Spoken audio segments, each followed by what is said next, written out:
Hello, college football fans, and welcome to episode 63 of College Football Throwdown. I'm your co-host, Alex Schmitz, and today I'm joined by my dad, Peter Schmitz.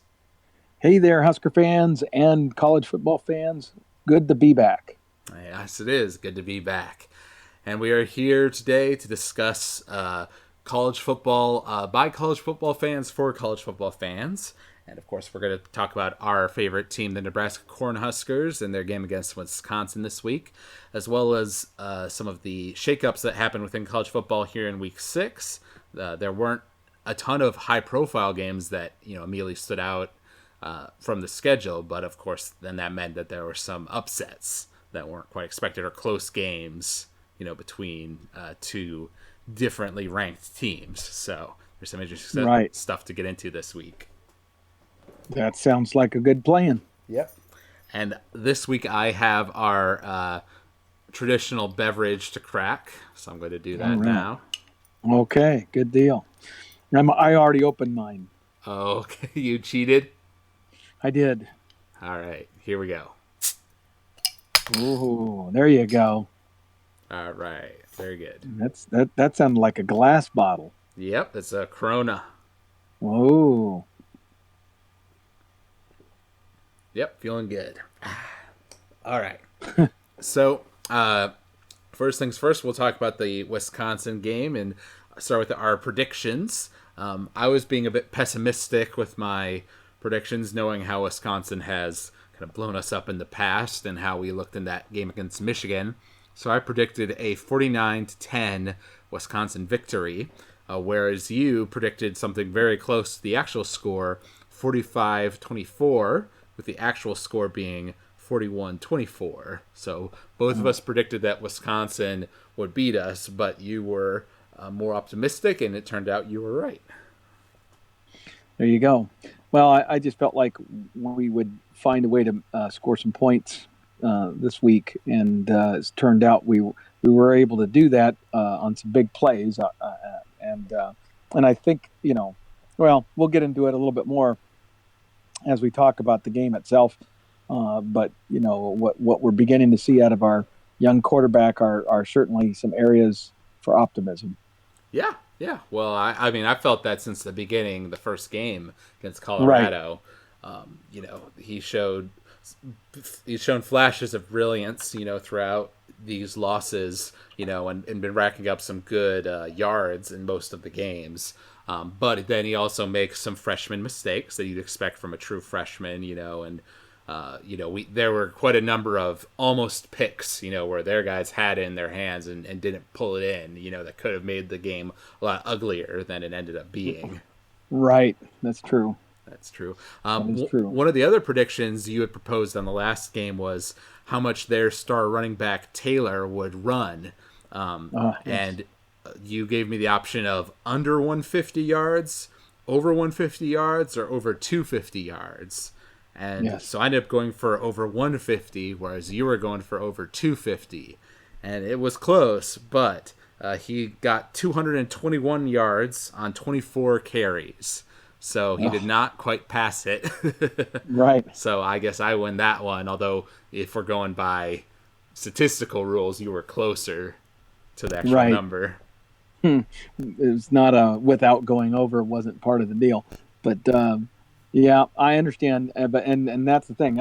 That's an issue we have to fix before we can ever truly compete with Wisconsin.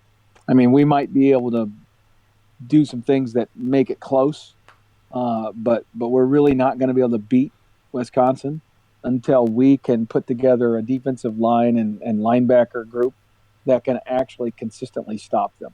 Right. And we did see some success at that in the first half, like those drives near the beginning of the game where we stopped them in the red or near the red zone anyway and forced them to kick field goals instead of touchdowns. So I thought that was a good sign. But with our offense being so inept there in the first half and going out so quickly, it didn't give our defense much time to rest. And just with them doing kind of the traditional Nebraska offense of just pounding it and pounding it, over time that gets you tired. And then in the second half, he was just like running through piles of our guys, and kept going. We didn't have the strength to keep tackling, along with the fact that he's obviously a great player in his own right. Right. Yeah, that's right. He is. But their ability to just line up and play smash mouth and grind it out, and their offensive line would simply move our defensive line, no matter what formation or structure we had up there. They were just lining up, going power football, and then the running back would run behind those guys, and you wouldn't really even get contact with the running back until he'd already made 3 yards, and then he'd fall forward and he'd make 6 yards. And they did that time, and we were unable to stop them. Mm-hmm. It's true. Now, looking at the stats for this game, it's a little bit similar to the game against Purdue in that if you just look at the stats, they're rather similar in a lot of respects. First downs, we both had 26 first downs. We had 111 rushing yards in 24 attempts to their 48 attempts for 370 yards. So wow, unbalanced there. But then on the other hand, they only passed it for 163 yards, whereas we passed it for 407. They had right. Taylor, who had over 200 yards in their game. We had J.D. Spielman, who on 9 catches ran for 209 yards. So in receiving. Right, yeah. Right. So, we kind of had, we were controlling the air, they were controlling the ground. And notice the final score. Yes. What's the better way to go, right? Very true. Well, and, Spielman had some like great passes, but then we would, not be able to convert, or we'd have a fumble or a penalty, would take it back, So we were shooting ourselves in the foot in a lot of cases. But once again, you look at total offense, we put up over 500 yards of offense on this very good defense, 518 yards, whereas they put up 533 on us. We had one fumble that we lost. We had 2 fumbles, one that we lost. They had 1 fumble that they lost. And if you look at red zone scores, they scored 5 of 5 times they were in the red zone. We scored 3 of 3. I took some solace in that, I remember in last week's game, I think we were like 1 and 4 or something on red zone score. So at least when we got there, we did get in. Right. We had 1 sack, they had 2. So, in a lot of areas it's the same, although then you have a key area here. Penalties, we had 10 for 100 yards. They had 5 for 50. And then time of possession, they had it for 35 minutes. We had it for 24. Third down conversions, we had 3 of 10. They had 6 of 12. And they got their one time they went for it on 4th down, whereas we didn't get it either the 2 times we did. So when you start to look into that, and then, the score of the final game, obviously, you can see how that doesn't even things out. But there... we talked about last week about how we're looking at improvement here, not necessarily record at this point. It's more important about how we're improving. And I think there was several areas where we did see some improvement this week, which was positive. I would agree with you that there were areas, especially I would highlight the offensive line. I thought the offensive line did a pretty darn good job of giving our quarterback time to throw and to go through those progressions. Now, they were never really able to establish a running game of any consistency, except when we put, Washington in there, and basically then we had some success, because with Martinez and Washington, that seemed to create a little bit of stress on their team as to who was going to get the ball, and there was enough speed among those 2 guys to do some damage. Mm-hmm. Yeah. Yeah, well, I noticed that as well. Now, there were some plays where a guy came in totally unblocked, or, Martinez was sacked, 2 seconds after the snap. So, there were times where that wasn't coming through. But then there were other times where Martinez did have a lot of time, and he, kind of that true freshman situation, he was back there long enough that he needed to make a decision, either, like throw it away or run it, if nobody's open. And he kind of, hesitated too long. That's been kind of a consistent thing with him, I've noticed, is that he sometimes takes too long to go through his progressions, which is a, freshman quarterback mistake. He'll get better at that. But compared to some of the games in previous weeks, he didn't have any time at any point in the game. At least here, the offensive line did give him some time. So I think they definitely got a talking to by the coaches and got something together that was helping them, whether that was, disguising their holds better so it wasn't getting called and they were actually able to stop guys, or, changing their technique a little bit. There was clearly something that helped. I agree. And so if we can, build on that, that's one of those things we talked about last week, where instead of looking at a win versus a loss in a game like this, I think we need to be focusing in on it and recognizing that, okay, you know what, if we can get that kind of effort and that kind of execution level, with some of the dumb penalties removed, again, there was some really untimely, holding calls and, this stupid hands to the face thing, it's just driving me nuts. Some of these, points of emphasis, I'll call them. They're not necessarily new rules. They're in many cases, they're rules that have been in the game for many years. But the referees used to have the ability to pass some judgment, to judge intent a little bit and severity. Now it seems that they are being told under no circumstances can you pass that judgment. It either is or it isn't. And so if it's even slightly is, they're pulling the flag. And I have an interesting couple of things I would want to read you from one of the websites I frequent on Rivals Husker Online. One of their staff wrote a note that's basically said that he was talking with some people from the Nebraska program just before the Wisconsin game, and they said that the previous week Nebraska had submitted 16 plays from their loss at Purdue to the Big Ten Conference for review, the majority of which were penalties that were called against Nebraska. Of those 16 plays, the conference admitted that 8, a full 50%, were incorrect calls and should not have been penalties versus the Huskers. Oh, wow. Yeah, obviously that doesn't mean anything now, but it at least shows Nebraska maybe wasn't quite as sloppy in that loss as it appeared. Right. Well, and I remember in this game there were 2 critical block in the back penalties that were questionable. They could be argued. Certainly. Oh, absolutely. And they're just some, and you add up all of the freaky, weird things that have been called on us, and then you see the things that are not called. Like we had a face mask that clearly a Wisconsin guy grabbed. He didn't grab the actual face mask, but he grabbed the side of the helmet, and our quarterback's head clearly turned, or running backs, I can't remember which it was, but the player that was holding the ball, clearly his face got turned, and that immediately caused him to go down, and they didn't call it.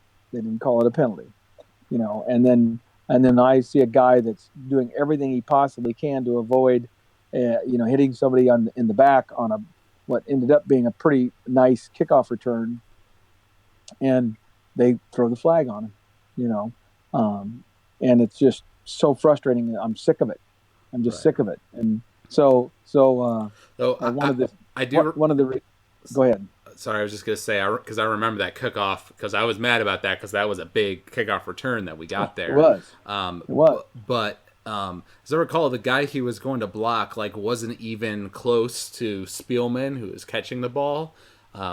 He wasn't that close. So I think the Nebraska guy, if he kind of had that awareness, probably could have, just kind of ran by him, maybe nudged him a little bit, like in the shoulder or whatever, but kind of just gone by him, because that guy wasn't going to catch up. He was too far away. Right. Because you're right, you did see him he kind of turned his own back to try to show that he wasn't going with aggressive intent, but they still called it. Exactly. And so the one of the responders, his response is very good. He said, "So what you're saying is, as many of us were screaming at the TV bullshit, it wasn't just the alcohol talking." And your mom can attest. That's exactly what I was yelling at the TV. It Yeah. was exactly what I was yelling at the TV. Yeah. Yeah. No, there were. So so that's one of the points I was going to make is that we talked on our podcast last week, and we've been talking about it just between the two of us for a while now. Is that you know I kind of knew this was going to be a tough year. I didn't think it was going to be this bad, but I knew that there was a chance that it could be rough. But even with that knowledge, it's still so hard to watch Nebraska play this badly. It is so difficult to not get angry. And I've done okay. I feel like most of the games earlier in the year, but this was a game that got under my skin for whatever reason. I don't know if it's accumulative or it's still the lingering effects of the disaster that was the Michigan game, or it was all the penalties from last week at the Purdue game, which is a game that I felt we played well enough that if we had just cleaned up our act, we would have won.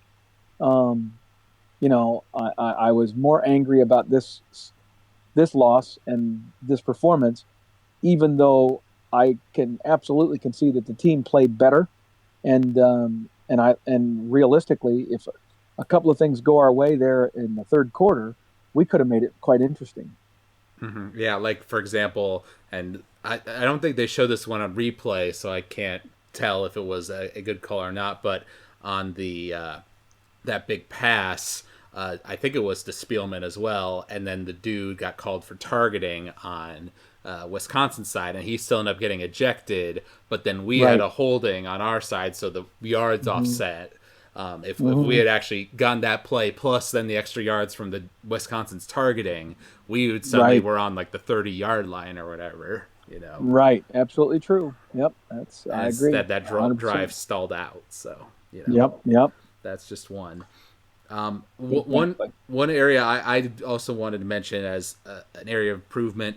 Once again, there were a couple plays where I saw just a blown coverage, where our secondary didn't know what they were doing, and a guy was wide open. But there were a number of plays, and as shown by their relatively low passing yards, 163 yards in the game. We did a pretty good job of, keeping up with their receivers. Boodle had some good stops that I remember. I think Boodle's played really well. Yeah, he's clearly, talking about the players who have bought in and aren't yet. He's clearly a guy who is putting in that effort, which I appreciate. So there were some good signs in that regard as well. Adrian, once again, he had some, he still is kind of underthrowing or overthrowing passes sometimes, but then he also had a couple beautiful ones to Spielman and to Morgan, and there was a great catch that one of them made like a one-handed thing, So our guys were out there making some plays, but then we'd have a holding penalty, push ourselves back 15 yards, and the drive stalls, and we punt. That was right. That's the thing that hasn't changed, is we keep shooting ourselves in the foot. So I know, and that's the thing, and so now we just need to keep staying the course and working. The coaches are going to work to clean that all up, and if they can start cleaning that stuff up, then all of a sudden the offense starts to get into that mode. You think about the number of times where if we hadn't had one of those penalties that slowed things, would we have been able to get into a little bit more of our speed up, which might have put a little more pressure on Wisconsin, but we never were able to because we kept causing ourselves to slow down. And get stopped by refs. This is something we haven't talked about much. I forget his name, our young field goal kicker, but I remember there was he did kick one field goal for us earlier in the game, but then there was a drive where we got down, and I think it was 30 or 40-ish range, so it would have been, 40-ish yard field goal, so long but makeable. But instead, we go for it on 4th and 6 or whatever it was. No, it was 4th. It was 4th and 11. And that was a foolish decision by Scott. I think that was him being stubborn, and him probably, showing that he didn't have confidence in his kicker.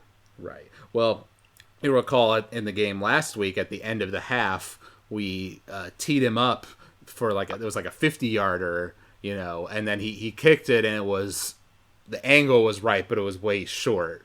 Now, I feel like he wouldn't have done that at the end of that game if he hasn't shown the ability to make those in practice. Right. But obviously in game time, he's not the most consistent. He missed like a 30-some yarder. It was pretty easy earlier on in the season, I remember. So the special teams is one of those things I've always said, you don't really appreciate it until it's gone. We've had years of Alex Henry and other great, kickers and punters for us and kickoff guys and the like. And so when you lose a guy like that, it does hurt.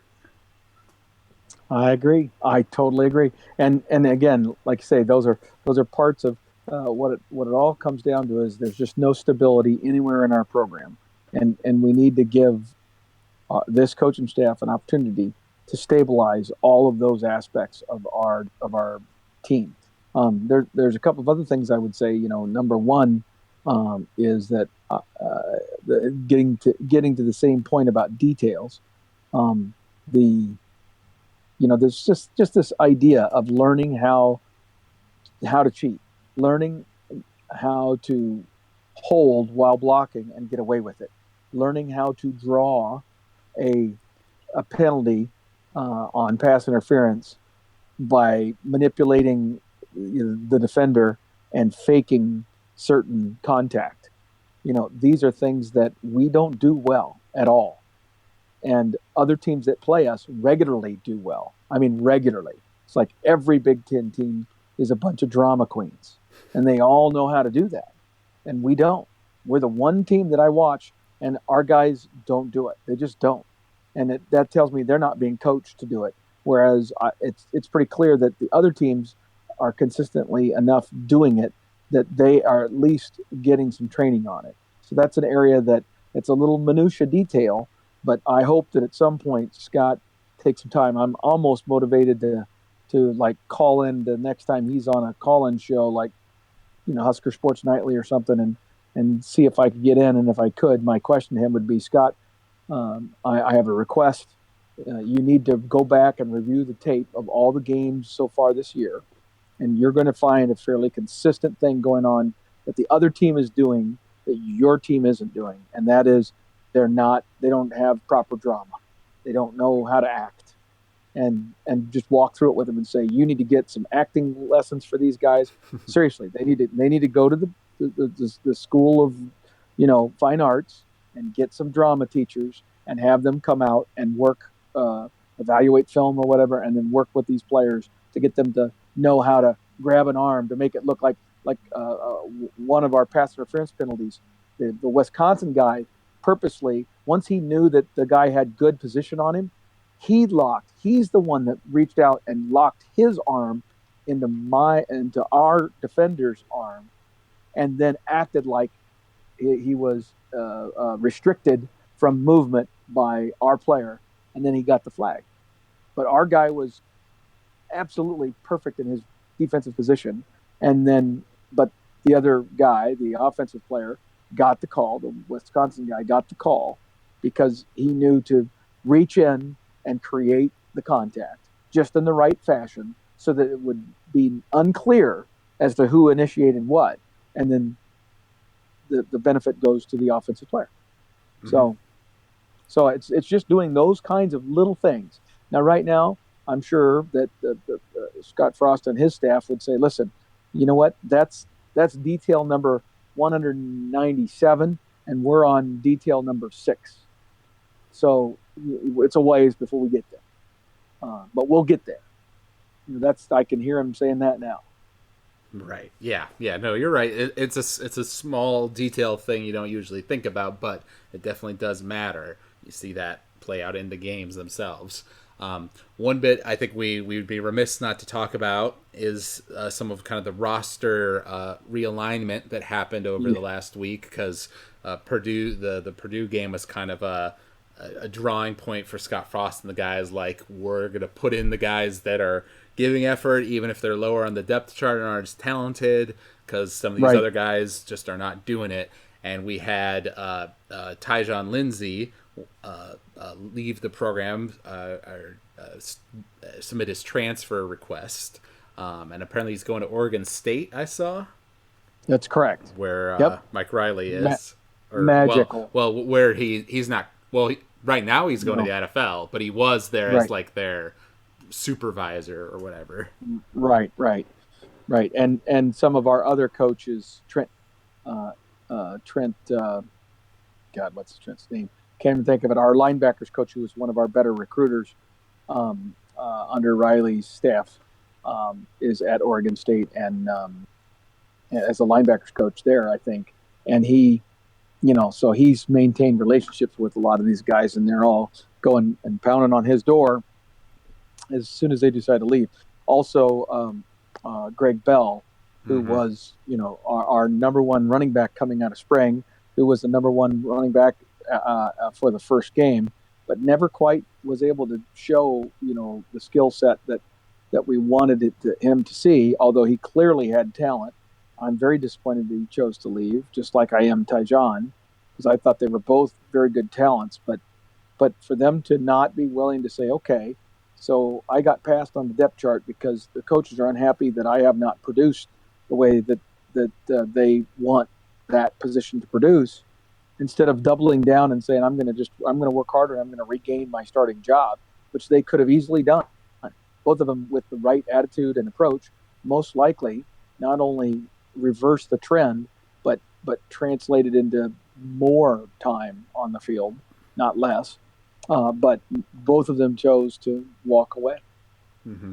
Right. It's amazing. And I saw somebody post, I think Greg Bell had made a social media post a few weeks ago where he was talking about like people buying in. If you're not buying in, you can get out, that sort of thing. And they were like, well, this didn't age well, because apparently when the depth chart changed, he wasn't there to tough it out, like you said. So. Right, exactly. So very disappointing. Yeah, disappointing. But like we said last week, I mean, it's gotten to that point where we want the guys who are going to play hard, and give good effort and are putting in the time to study the playbook and that sort of thing. Even if they don't have the physical talents of the other guy, because what we need right now more than anything is consistency. So. You might not make that great individual play the other guy could, but if you can at least be consistently average in what you need to do, that's better than the guy who Then the scheme of the offense will actually work to your favor. That's Wisconsin to a T. Wisconsin has great running backs. They have guys that come into their program as offensive linemen, one or two each year, who are maybe highly regarded in one way or another when they come into the program, but mostly their offensive line is built from from scratch, from the ground up, by their strength and conditioning program, and by the way that they have a very consistent program in place in terms of instruction and everything. And so you can take a bunch of guys that collectively aren't a bunch of superstars, but because they do what they do well and consistently and without major downside, then they can win an awful lot of games. Mm-hmm. Yeah. No. I mean, yeah. They're, what's their coach's name? I'm blanking. Oh, who, Wisconsin? Yeah. Paul Christ. Paul Christ. Right. I saw the little stat they showed at the start of the game that this is his 4th season there. And it feels like it's been longer, because and I know that's because they've got Barry Switzer as their AD, who's the real Barry Alvarez. Oh, sorry, Barry Alvarez. Yes, who's the real kind of guy who this is kind of his system, and he brings in coaches who kind of will do that philosophy. Paul played for Barry and then coached under Barry, so yeah, he's very much like Scott Frost. Right. Yeah. But yeah, they've managed to be consistently, at the top of our division, and then, playing for Big Ten championships and the like, so I have a lot of respect for them. We've talked in the past in the podcast about how like they've become like us, they're the school that doesn't have the biggest population or talent or any of that sort of stuff, but they run this ground and pound style of offense, and they don't make mistakes, and they win football games that way, Exactly. So let's shift to some of the other national games, like that crazy one that I got to see the end of between Oklahoma and Texas. Yep, the Red River rivalry. We actually predicted scores. No. It is not the Red River rivalry. It will always, and for heretofore, always be referred to as its proper name, which is the Red River Shootout. And we're not changing it because of a bunch of PC-ass babies. All right. It's called the Red River Shootout. Gotcha. It's always been called that until about 6 years ago or whatever, when a bunch of PC people said, "Oh my gosh, that's offensive, and we need to make it the Red River rivalry." Gotcha. All right. Bah humbug. Bah humbug. All right. So the Red River Shootout, my mistake. We predicted scores for that one. Both of us predicting Oklahoma victories. I predicted 38-28, whereas you predicted more high scoring, 47-27. Right. I guess you had Oklahoma up by 20 points. But then it turned out that Texas ended up winning the game 48-45 with a field goal near the end of the game to put them ahead. Yep. And I was not able to watch the game, but I was kind of following the score a bit on my phone. I remember Texas was up by weren't they up by like 17 points in like the first half or early in the second half? Point. Yeah. And then Oklahoma started to come back, but Texas held on. Yep, exactly. Right. And as we were discussing before the podcast, a lot of the Oklahoma fans were upset about the performance of their defense and calling out Mike Stoops, brother of Bob Stoops, the head coach, who has been their defensive coordinator for a while. Bob Stoops, who was the previous head coach. Yes. Oh, that's right. Yeah. Who's there now then? His name is Lincoln Riley. That's right. Yeah. There you go. I forget. I'm still stuck a few years back. Right. And so, but not surprising that at some point Lincoln didn't make a change at defensive coordinator, because Mike's pretty much a nut job, and it was probably only his brother who could manage him and get the result that was needed. And so after, giving up 48 points to Texas, I can see why they felt they maybe needed to make a change, or maybe there was a meltdown in the locker room. With Mike, it's very Bo Pelini-esque. I mean, he pops off like a nut job. So who knows what really went on behind the scenes there. But yeah. So anyway, go on with what you were going to cover there. Yeah, well, so now, just as we're recording this, there are rumors being reported that Mike Stoops is being replaced as defensive coordinator, and the juicy bit you had to share was that it's rumored to be Bob Diaco, Nebraska's previous defensive coordinator under Mike Riley last year. Right, and it just blows me away that appears to be true.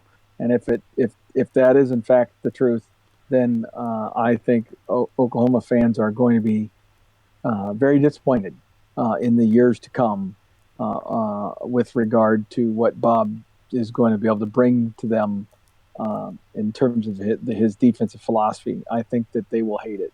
Right. Well, this reminds me of when Tim Beck was hired. I think Nebraska fans had a similar sort of reaction of, "Oh, you don't know what you're getting yourself into." Right. Exactly. But yeah, congrats to Texas. They were playing in Oklahoma, so it was extra tough. No. This is the Red River Shootout, so it's always at the Texas State Fair. It's at the Cotton Bowl Stadium, which is on the Texas State Fairgrounds, and so that's where the game is every year. But it's considered a neutral because it's not in Austin. It's up in Dallas. Or Fort Worth, I don't remember which, but it's at the State Fairgrounds, so it's considered neutral field. Interesting. That's interesting because when I Googled it, I swear it said Texas at Oklahoma, so that's what made me think that. Well, Oklahoma may have been this year's home team, if you will, but because they may switch back and forth who's defined that way, but it's always played in that stadium. Mm-hmm. That's definitely true. So I saw one other like post on the college football Reddit where the announcers apparently said like Texas is back, and they were like, no, don't say it yet. That's when like they were 17 up, and then of course they nearly lose it near the end, but managed to clutch it out this time. This time it wasn't a heartbreak for Texas fans. Right, exactly. So that's good for them, and definitely, and obviously that's a huge game in the Big 12, and that shakes up the run for the playoff as well. Yeah, because I mean it's gonna be tough for Texas because they have I forget the nobody team they lost to right at the start, but that's gonna be an ugly loss. But if they can win every other game, then maybe they can still make it. We'll see. Maybe, yeah, we'll see. We'll see on that. There were some other big games. This one we talked about was LSU Florida, and LSU ended up getting upset by Florida 27-19. Right. And that was a very close game. In fact, LSU was winning fairly late. I mean, like in the last quarter, I believe. But then Florida got a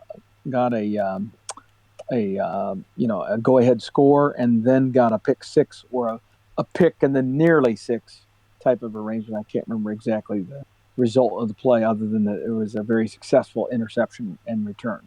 Mm-hmm. Yeah, I think you're right. There was an interception late in the game. Florida was up 20-19, and then they got the interception and went up. That's right. 27. So, yep.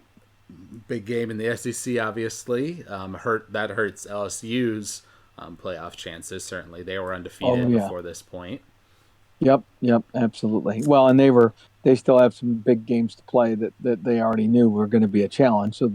So this Florida one was one they needed badly. Yep.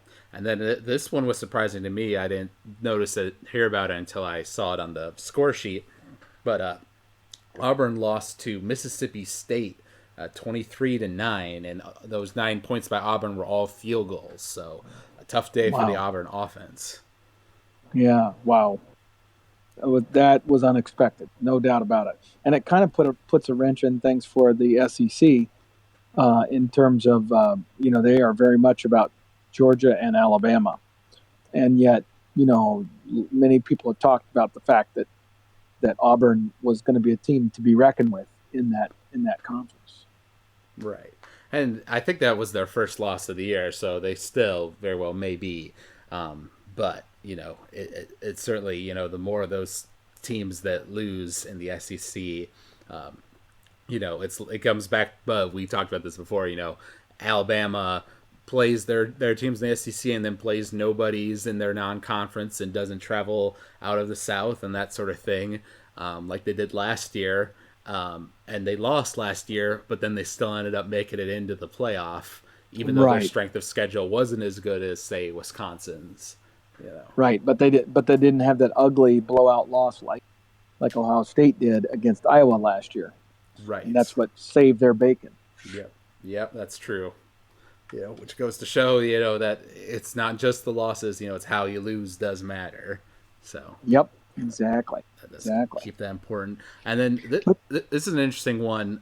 Kentucky has kind of been the darling of the smaller teams. Kind of the unexpected champion this year. Been doing well in the SEC, and they played an overtime game with Texas A&M. It was tied 14-14, and then Texas A&M ended up scoring in overtime, so they won 20-14. So they broke their winning streak. Well, that's good because I'm not a big fan of Kentucky, so I'm okay with that result. But again, kind of puts another wrench in the whole SEC thing. All of a sudden they're being topsy-turvy. They're kind of eating each other up, a little bit like the Big Ten does pretty regularly.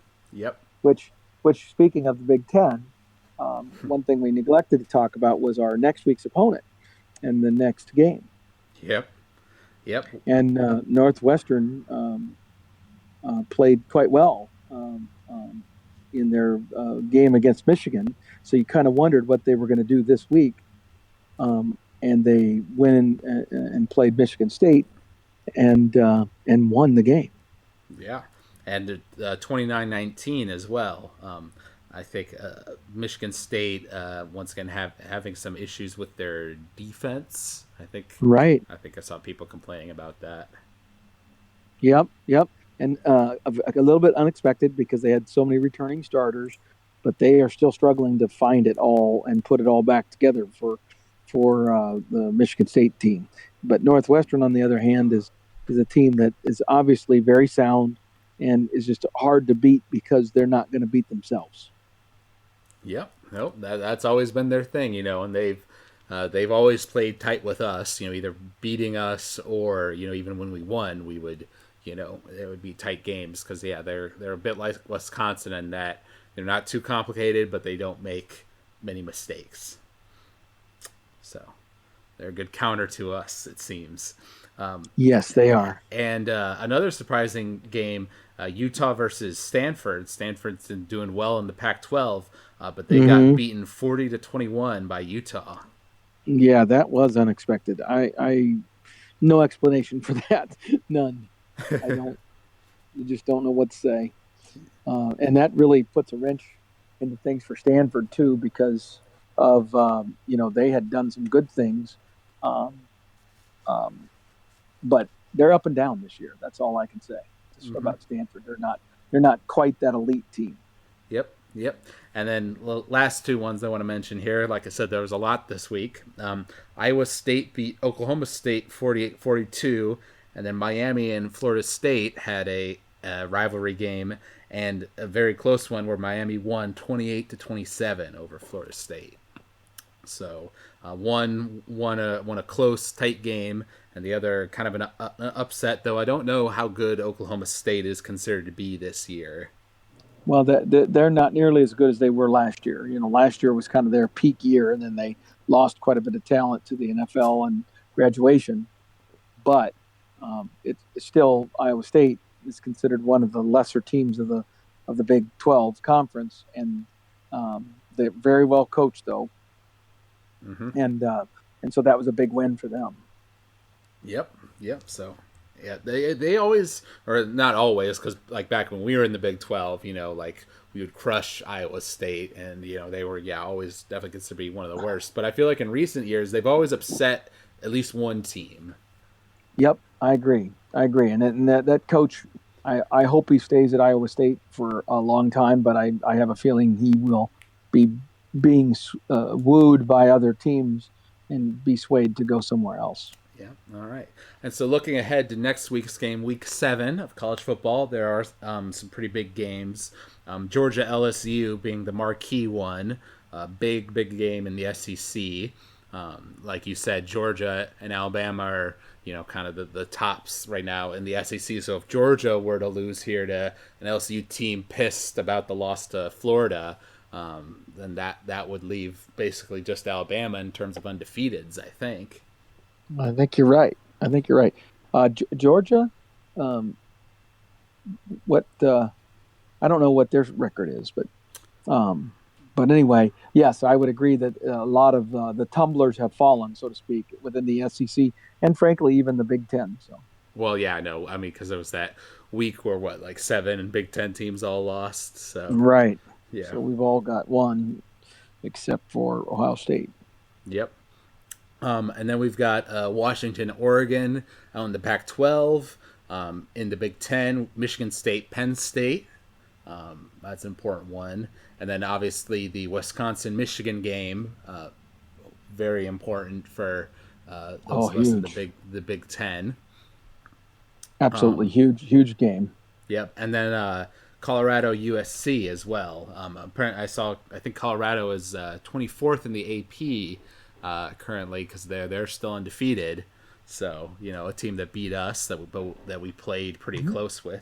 Well, that's the thing. We're 5-0 or 0-5 rather, but we have lost to 3 ranked teams. Yep. So it's not like we're losing to chump change. And a fourth team of the 5 was very very talented and will likely win their conference, Mm-hmm. and being Troy. So the only game of that group that you look at and say, boy, we should have just outclassed them and we were just that much better. It's Purdue. That's the only one, and they're so well coached. It doesn't Oof. surprise me at all that we lost to that one. Wow. So So here's some news for you that I was just looking up. So Georgia is 5-0 right now, or yep, is it 1, 2? Sorry, 1, 2, 3, 4, 5, 6, 6-0. 6-0. But Wow, they great. haven't really played too many tough teams. But Right. they play LSU, then they have a bye. It looks like, and then after that they play Florida, Kentucky, and Auburn in back-to-back weeks. So they got the tough part of their schedule coming up. Now, if you look at Florida from a recent history standpoint, last year they fired their coach. They were a 500 team. Kentucky is historically like a 500 club in the SEC and is not regarded all that well. So Auburn really is the only one of that stretch that you would say, thinking in terms of, say, the last 3 years of performance, that's the only team that you would look at and say that's a big time game for Georgia. So that's a pretty nice addition to who they've already played. Yeah. It's very winnable, very winnable. I mean, it's certainly winnable, but the fact that Florida just upset number 5 LSU, right. you can't sleep on them. Right, absolutely. I agree with you there. For sure. So Georgia LSU is definitely the biggest game in terms of national rank, but we're going to focus on the Wisconsin-Michigan game because of its importance to the Big Ten, as well as the fact that we just played Wisconsin, and their secondary Michigan was beat up before they played us, and even more so afterwards. They had several guys go down, as well as the guy who got called for targeting. We'll have to set out the first half of the Michigan game. Right. All of that, along with what we were able to do against them versus our total ineptitude against Michigan, is making me think that Michigan will probably take this one. I would agree. I think Michigan is the better team. It's at home. It's at Michigan Stadium, which obviously Michigan plays a lot better at home than they do on the road. That has been a kind of a proven thing over the recent years with Harbaugh's teams, and so I would predict a Michigan victory. And because of some of the injuries unless those guys get healthy, it might not be close. If they get healthy, then I think Wisconsin's got a chance to at least make it interesting. Yeah. Though, do you think Michigan has what it takes to slow down their Taylor guy? Oh, yeah, because that's their strength. Their defense is phenomenal. So I believe that Michigan will slow down the Wisconsin running game. They have historically been able to do that against Wisconsin. Wisconsin has not had great success against Michigan until just recently, like last year, I think was the first time that Wisconsin won.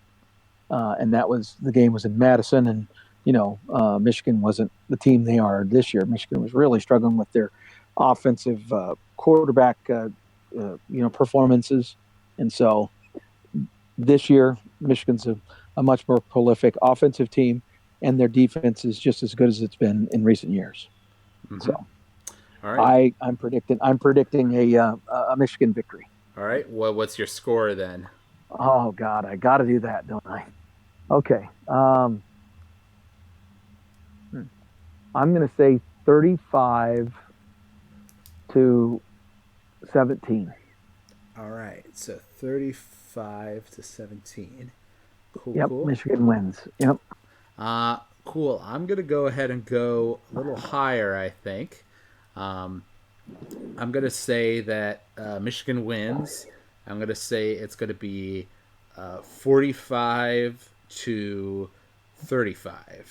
Let's go with that. Okay. Actually, I'm going to take that back. 28. Let's take one touchdown off there. Okay. That's a good score. I like that score. Okay. Yep. And then, of course, we have our game against Northwestern. Now, we do get to play them in Lincoln, but they're coming. No, we don't. No, it's not in Lincoln. Oh, I believe it is. Nope, I think it's at Northwestern. You're right. No, you're right. It's Northwestern versus Nebraska. Okay, well, so we're playing them away. So even worse, and they're coming off of this upset over Michigan State. So this is definitely, and they've lost a lot of games, but they've played it close with a lot of good teams like Michigan. So this is definitely one I have more confidence in us losing than I do in us winning, for sure. Right. Well, and the thing is, if you think back over the years, Northwestern is the team that just basically can have inferior talent, but will beat you by making fewer mistakes than you. And they wait for other teams to self-destruct, and that we have been happy to oblige in that regard in recent years. And so this is not the team to all of a sudden get healthy because of you straighten out and fly right and don't make mistakes, because they're a team that kind of forces you into mistakes and then takes full advantage when you make them. But I just have an inkling that Nebraska is turning the corner just a little bit, and if we're able to clean up the majority of our mistakes from recent weeks, that we might create some havoc for them. Because you got to remember that even though this is a team in Northwestern that defended Michigan really well, and then of course beat Michigan State, I think that says more about Michigan State than it does about Northwestern. And so I'm still not convinced that Northwestern is all of that and a bag of chips. So I believe this is Frosty's first win. It's going to be close, like all Northwestern Nebraska games are, and it's going to be somewhat high scoring. I'm going to say it's going to be like 35-31 Nebraska. All right. I like that. I like that prediction. I'm also going to predict that it's going to be high scoring, because I think we are starting to turn a corner and the offense is starting to click into gear more. But just given that I've seen nothing to the contrary yet, and the fact that Northwestern, like you said, is a type of team that kind of encourages you to self-destruct, I have a feeling that we are going to do that again. So I'm going to predict that. Tell you what, I'll predict your same score, but with Northwestern winning. So 31-35. I think we'll make it close, and we'll show more improvement, which is what we're going for here. But I think we're gonna lose, which transitions us nicely into the last thing I wanted to say. They had mentioned on the commentators talking about the Wisconsin game that if Nebraska goes down 0-6, this will be the first time that has ever happened in the history of the Nebraska football program. And for you, as the longtime Nebraska fan, and somebody who's been following this for so long, it's been 1945 since we were 0-5, so not like you remember that at all. But just if that plays out, not that it like is some earth-shattering thing, but just how do we accept the fact as Nebraska fans that Scott Frost, our homeboy, coming home, hyped up head coach who, did all this great stuff over at UCF, is going to start his career at Nebraska with literally the worst Nebraska start to a season of all time? Well, I tell you, it's one of those things where it's just a slap in the face, punch in the gut, whatever analogy you want to use, and a reminder of just how far we've fallen and how much work we have to do to get back into the area of just being competitive. I think most reasonable Nebraska fans have recognized that our focus on a goal cannot be winning a national title. It has to be about winning the division championship, the Big Ten West Division championship. And then once we kind of get into that mode, then you go to that next level step of going for a conference championship. But the national championship discussion just needs to be completely shelved. And but I will say, as a Nebraska fan, that even though I'm fully prepared and understand what we're up against and tell myself I shouldn't be surprised, it's still harder and harder. There's a cumulative effect to losing that even fans feel. And I am definitely feeling it, and I know many of my fellow Huskers are feeling it. Mm-hmm.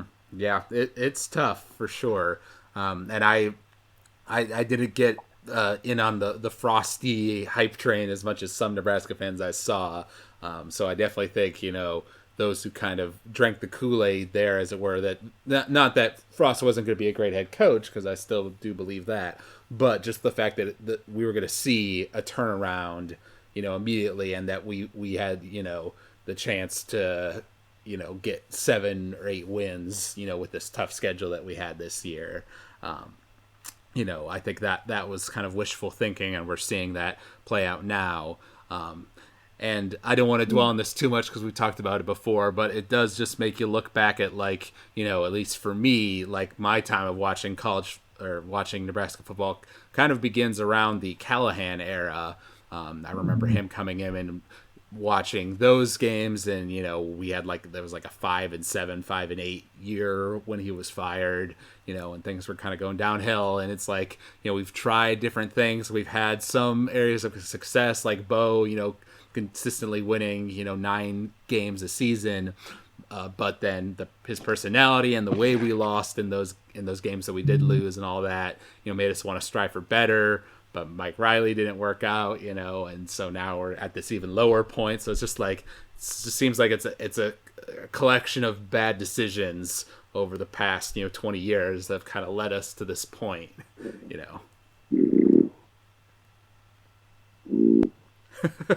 You there? I'm still here. Yep.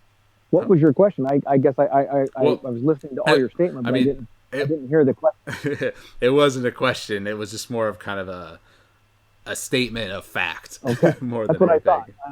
I thought. I kind of totally agree with you. I mean, and like you say, for someone like yourself who came in, around that in the post '90s, pinnacle of Nebraska football, it's maybe in some ways a little easier for you to accept because you experienced a lot more losing, frankly, and you didn't have that period of time when you went into every Saturday, not only with an expectation or a hope for a victory, but a genuine expectation, and you were flipping angry for a week if it didn't turn out to be that way.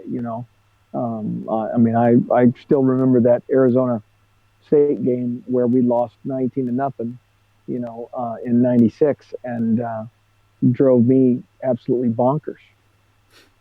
Yeah. Those ones stick with you for a while, huh? Oh God, yes. And now, this whole losing thing has gotten way too normal, and taking the rabbing from your friends and all that sort of stuff. It's just become par for the course. It's almost a caricature of itself, and we need to just start winning. Now, the exciting thing is that we're seeing some progress, and if my prediction for this weekend were to come true, and this would be because then I could see us start that being kind of a turning point, where we would then say, okay, you know what? Then we can come back home after beating a Northwestern team, and we play another game against a team that we're capable of beating. If we don't shoot ourselves in the foot in Minnesota. And then we have Bethune-Cookman, which is the replacement game. So now all of a sudden we're in a 3-game winning streak. Mm-hmm. Yep. Well, and then we play Ohio State after that, so that streak will quickly end. But yes, no, that would definitely be some good momentum. If after this kind of disastrous start, if we could find our way to be at 4 or 5 wins, by the end of the year. I would consider that, something of a victory for Scott Frost and his program and his coaches. Right, sure. Absolutely. The proof positive that improvement is happening. Right. So, yep, that's what we're looking for. Win or lose, we're looking at the improvements being made. And thankfully, we haven't been, I know there have been some injuries, on the team, and we don't have a ton of depth and stuff, but it doesn't seem like we've had huge major ones like we have had in past years by this point in the season. Well, we've had some, but yeah, they have been to either lesser players or they've been in an area where we've had somebody step up. Mm-hmm. Whether it be cornerback or safety or a defensive line. Right. That's been a big deal. That's been wonderful. Mm-hmm. Yeah, that's been good to see. All right. Is there anything else you wanted to discuss, or should we wrap it up here? No, I think we can go ahead and wrap it up. I'm very excited to see what we look like as a team at Northwestern, because there's something that I think can be a net positive for a team, especially one like Nebraska that's struggling with its confidence, to be able to go on the road, because the whole environment when you go on the road like that is a little less.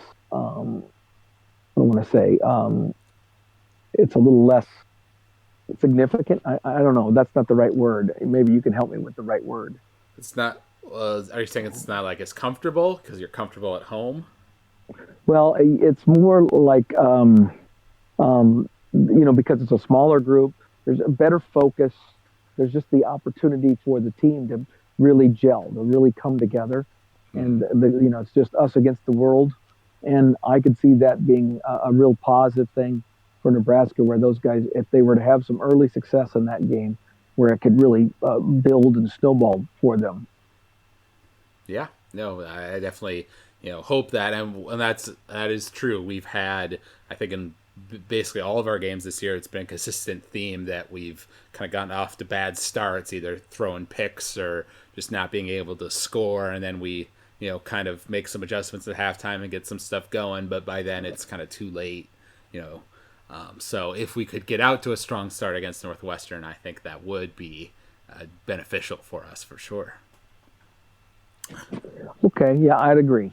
Yep. All right. So if you out there enjoyed listening to this podcast, you can email us at huskerpete13@gmail.com. We always like hearing from the fans. You can leave a comment on our website where this is hosted at footballthrowdown.podomatic.com. You can leave a comment there. You can find us on iTunes and leave a rating or review there. Let us know what you think of the podcast. Constructive criticism is always appreciated. So, absolutely. Yes. Thank you all very much for listening, and we will be back next week to talk about the Huskers in college football. So until then, go Big Red. Go Big Red.